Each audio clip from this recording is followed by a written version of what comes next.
All right, so coronavirus, a lot of fear around it.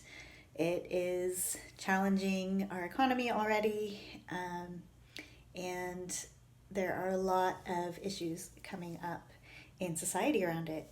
So, should we be worried? What can we do? Um, in essence, coronavirus is similar to a flu. Um, there is a lot around it with hygiene. Hygiene is a big one, a big part of why it has been such an issue in China, according to colleagues that have lived there and live there now, is the living conditions, especially in the cities. Very close quarters, not a lot of easy amenities. Um, and there is not a lot of information being shared within China. People are being quarantined. The little information they're getting is being sent over loudspeakers in the street. And so we have the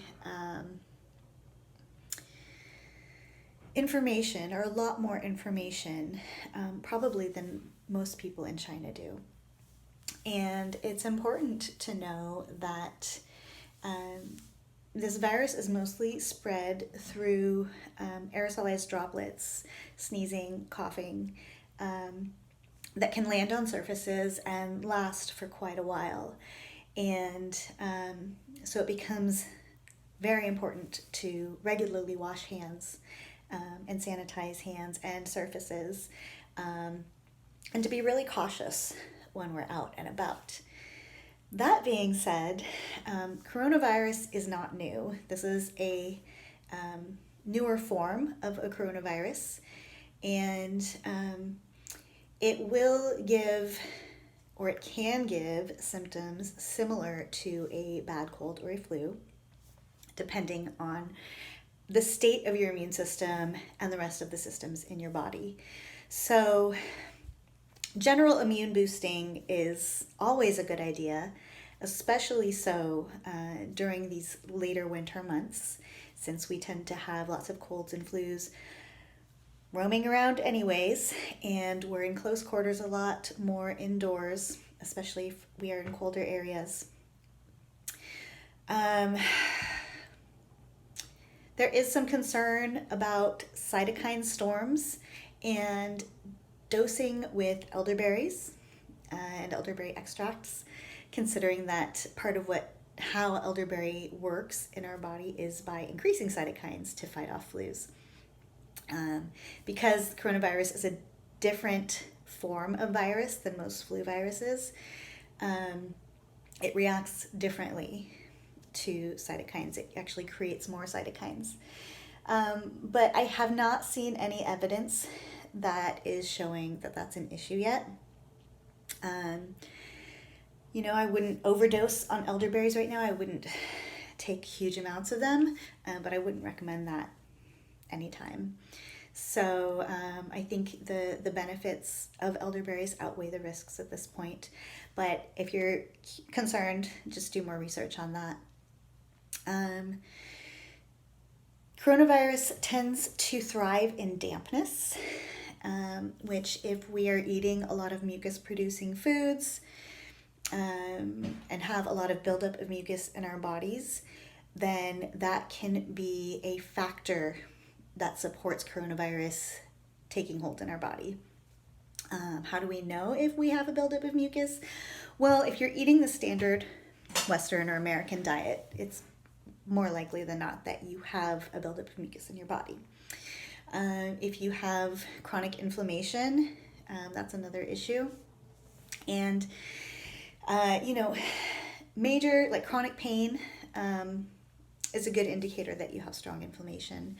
And the combination of excess mucus and inflammation is pretty much a breeding ground for coronavirus. So doing whatever we can to calm down inflammation and process any extra mucus that we have in our bodies not only is good for our general health, but in while it may not completely prevent coronavirus, there's no way to say for sure. It will definitely make it less able to take hold in our bodies. And since it is a respiratory virus, one thing that we can really focus on to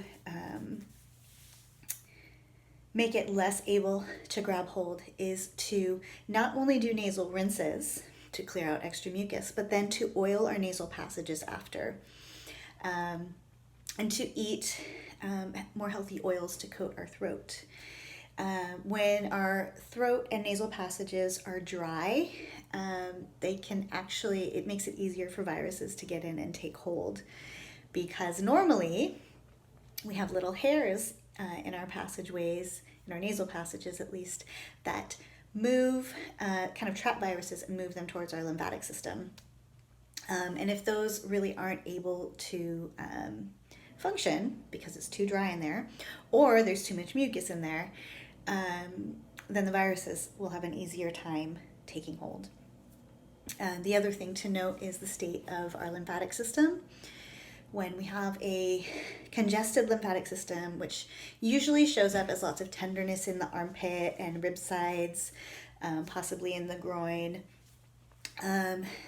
we're more concerned though at this point about the upper body, because if we do have a coronavirus get into our system and start replicating, our immune system needs to get to it as soon as possible. And a big part of our immune system is in our lymphatic system, where we trap anything we don't want in our body, essentially, and break it down. And if it's not functioning, it can't do that. So we might get a buildup before we can even get a hold of it. So how do we support the lymphatic system? Well, we cut back on the mucus-producing foods. We help our body process any extra mucus that is there right now. Mucus-producing foods are things like dairy, peanut butter. Actually, overeating peanut butter can cause mucus. Processed grains and other processed foods. Sometimes it's that the food itself has a lot of congealed protein and fat, and sometimes it's the way our body reacts to it. If it's irritating or causes inflammation, then our body might actually produce mucus to coat the surfaces. And so you need to be aware of both of those things. For processing mucus that's already in our bodies, and you have buildup if you have seasonal allergies, chronic nasal congestion, constant feeling like something is in your throat, or coughing up mucus. A lot of digestive issues are caused by excess mucus, both excess mucus and inflammation. So the best thing besides nutrition and taking out the things that cause mucus and adding in the things that help break it down, which are things like horseradish, radishes, things that are either slightly spicy or spicy. You do need to be cautious with spicier foods if you have a lot of inflammation, so you could go with the milder spice or pungent. Onions are a great source. Gently cooking onions to where they're soft and translucent can be great. Eating a sort of bland diet for a while, which can be like basic grandma's chicken noodle soup, congee, which is a thin rice porridge. Just doing things without a lot of things added, like cheese and dairy, just to give your system a chance to process what's already there. Our bodies are smart, and they are built to process if we let them. If you need extra support, you have a real issue with mucus in your system, Chinese herbs are great. We work a lot. We work with fluid balance in the body, mucus balance in the body, inflammatory balance in the body, because there's nothing wrong with any of those things. It's just about having the right amount, not too much and not too little. So we have many, many formulas and to do that, to help with that, but they are specific for individuals' needs. I can't just say, if you have too much mucus, take this formula. And if you don't have enough, take this formula. It really depends on your individual patterns and a number of other factors. That being said, there is a combination of formulas that I and many other practitioners are finding very good results with in helping to break down the mucus and to support our bodies in deeply healing and becoming strong enough and strengthening our nervous system specifically in order to kick out the viruses that may be lingering there and to support us in processing any new viruses. It works. They work strongly with the lymphatic system and with the liver to help support the breakdown of anything that is not supporting our body systems. And so, self-massage, lymphatic type of massage, I'll do a separate video on that. Dry brushing is great, and you can find that information anywhere, but I'll do a quick demo. Really anything you can do to keep your lymphatic system moving. Saunas, hot baths, especially doing lymphatic work in the bath, or you can create a do-it-yourself sauna on the cheap. Just Google it. I'll try and find a link to it. Doing whatever you can do to cycle your body temperature. So you don't want to get too high for too long, but it can be very helpful to support your lymphatic system to get things moving, to cycle through some heat cycles, as long as you're not too weak.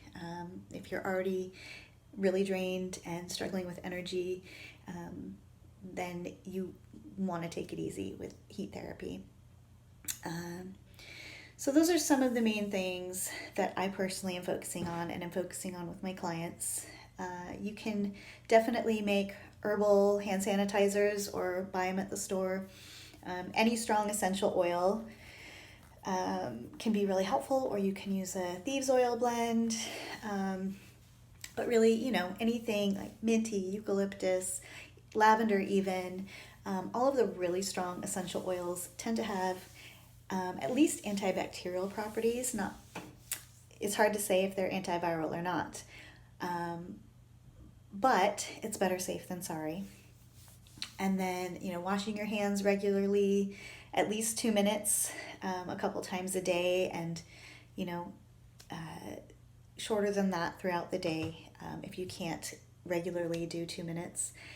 But really, just keeping your hands from your face, keeping them washed, making sure you're not touching public surfaces as much as possible, in addition to strengthening your body and keeping things moving, are the best strategies to help prevent coronavirus. Now, if you do come down with coronavirus, you essentially want to do the same things in early stages. You want to keep your lymphatic system moving, rest, of course, stay hydrated, eat bland, nourishing foods. Take Chinese herbs if you can get them. If you don't have an herbalist that you're working with already, you can message me. I have herbs ready to go, and I can ship them anywhere in the U.S. And if it's outside of the U.S., I have peers that can send in their country. And, just taking really good care of your body, taking the time to rest, and most importantly is not letting the fear and the stress get to you. Stress and fear deplete our immune system as much as any, full sugar cheesecake, whatever your pleasure is. And when we sink down in that energy, when we let that energy pull us down, we are not going to be paying as much attention to the state of our health. So focus on your health, focus on keeping a positive mindset, saying prayers or whatever you do for your spiritual practice for the people that are already going through dealing with the coronavirus, or who are immunocompromised and are more likely to come down with it. But don't let that get you down, because the coronavirus has been around for a long time, and it's unfortunate that we're dealing with it in such large numbers, but it is a natural process. And really, the most important thing is to keep up with your self-care. All right? If you have any questions, you can let me know. I'm happy to support you with herbal care or with more specific suggestions for self-care or nutrition. I want to help as many people as I can get through this sanely and healthily. All right? Thanks.